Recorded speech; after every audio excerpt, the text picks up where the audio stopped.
Hey, what's going on, guys? Let's see how we can find the length of this provided curve right here. So here we have expression in terms of x and in terms of y. So we have to use a different equation. That equation is L is equal to integral a to b square root of dx over dt square plus dy over dt altogether square plus and dt. So this is the equation we are going to use when we have x and y curves, right? So let's see how we can find this one. So first of all, we are going to find the derivative of each of them. So let's say this is the one I'm going to do first. Maybe copy this down again.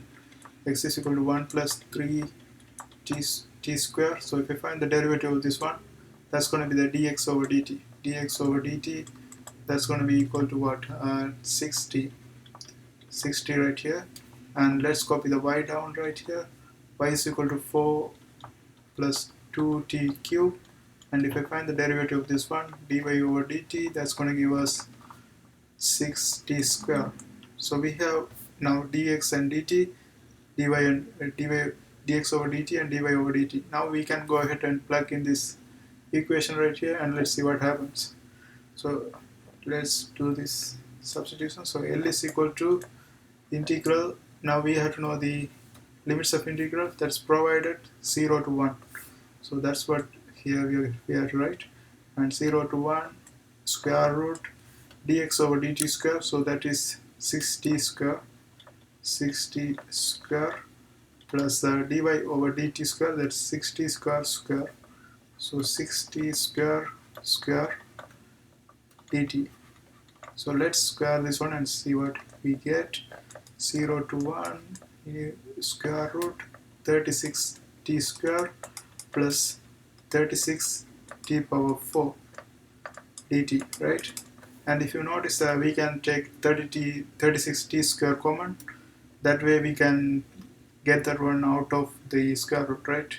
So let's take that one common. So if I take 36 t square common, this is going to be 1 plus 36 t square is gone already, we have t square left, so t square left and dt.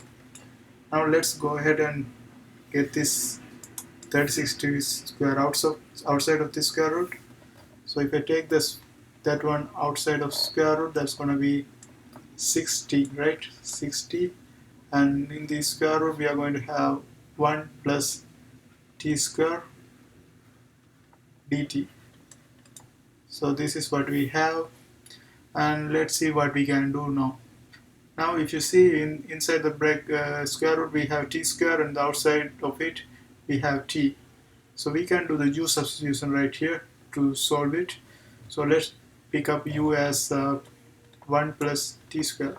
So if I pick 1 plus t square as u, du is going to be equal to what? 2t dt, right? But here we can substitute u in terms of 1 plus t square, but we have to do something about 60 dt. But here we have 2t dt, so if I multiply this one by 3, this is going to be 3 du, that's going to give us 60 dt. Now we can write everything in terms of u. So let's go ahead and write everything in terms of u.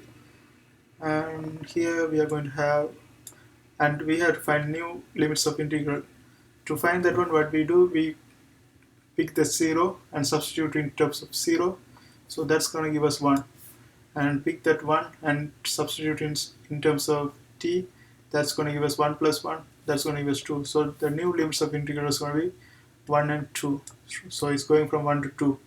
Now we can write everything in terms of u. So instead of 60 dt, we can substitute 3 du.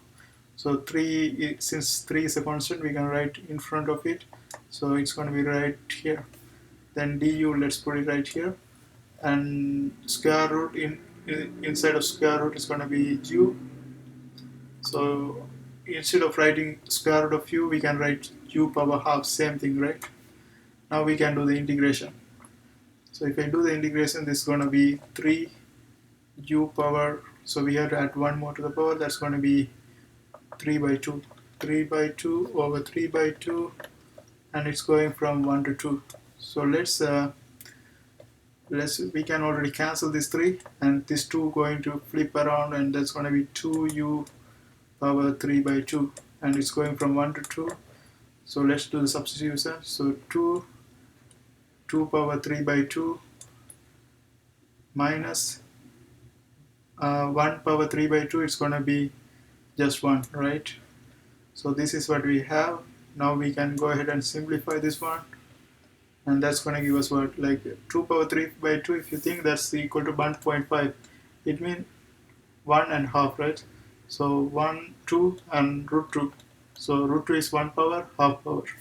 So we can write that one as 2 root 2 minus 1, and also we can multiply this everything together. That's going to be 4 root 2 minus 2, and that's the length of this expression right here, and that's the length of these curves provided.